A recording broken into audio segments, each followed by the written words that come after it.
Trump ජනාධිපතිතුමා අලුත් තීරු බදු ක්‍රමය ක්‍රියාත්මක කරන එක මාස 3කින් කල් දාලා තිබෙනවා.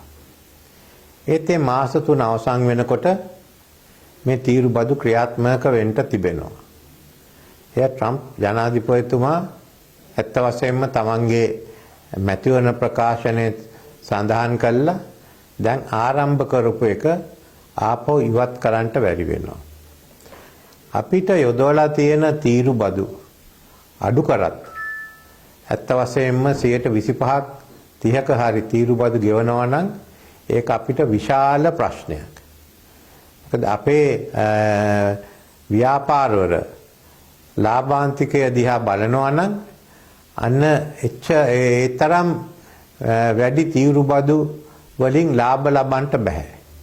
ඒක අලාභයක් වෙනවා. තීරු බදු වැඩි වෙන්න මෙය මිලදී ගන්න පාරිභෝගිකයන්ගේ සංඛ්‍යාවත් අඩු වෙනවා. ඒ නිසා අපිට මේ ප්‍රශ්නේ තිබෙනවා. ඒ ප්‍රශ්නෙට අපි මුහුණ දෙන්න ඕනේ. මේක නැති වුණා කියලා හිතන්න හොඳ නැහැ. මේ මාස 3 උවමනා වෙලා තියෙන්නේ එක එක රටවල් එක්ක සාකච්ඡා කරන්නත් කොහොමද චීනේ ප්‍රශ්නෙට මුහුණ දෙන්නේ කියන්ට. මේක නවත්තන්න බෑ. ඒක ක්‍රියාත්මක වෙනවා. ඉතින් මේක එක බලපෑමක් තමයි රැකියා නැතිවීම. බොහෝ දෙනෙක් ලක්ෂ කියලා කියන්නේ ඒ සංඛ්‍යාව මේ කර්මාන්තයේ ඉන්න ව්‍යාපාර හිමි අය.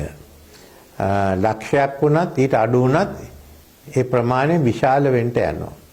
ඒ සමගම ඒකට සම්බන්ධ අනික් අය විශේෂයෙන්ම බෝඩින් කාමර දෙන අය, කඩසාප්පු ගෙනියන අය, ඒ හැම එක්කෙනාගේම ආදායමට මේකෙන් පහරක් වැදෙනවා. ඒ විතරක් නෙමෙයි.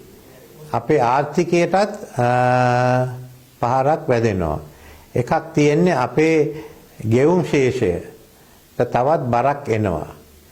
අපි ඇත්ත වශයෙන්ම අපිට ගෙවන්න තියෙන මුදල් ප්‍රමාණය ඒ වගේම අපිට ලැබෙන මුදල් ප්‍රමාණය අතර පරතරය වැඩි වෙනවා. අපිට ලැබෙන මුදල් ප්‍රමාණය අඩු වෙනවා.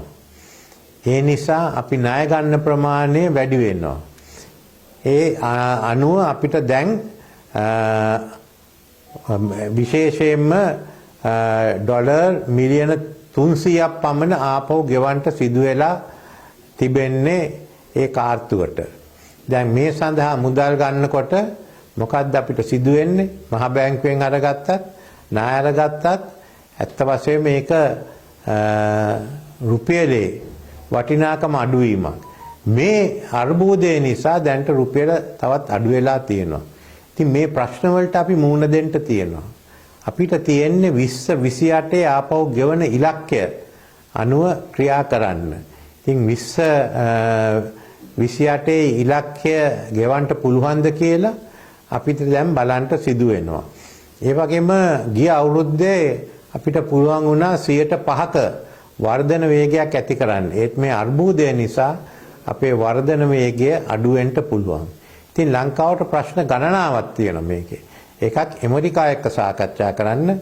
අනික අපි කොහොමද දේශීය වශයෙන් මේ ප්‍රශ්න විසඳන්නේ.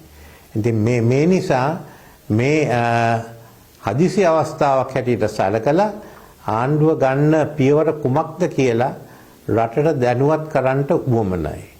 නැත්තම් මේ තත්ත්වයේ ගැන ප්‍රකාශයක් නැකිරුවොත් එක එක ප්‍රශ්න ඇති වෙනවා. ඒ බලාපොරොත්තු වෙනවා මේ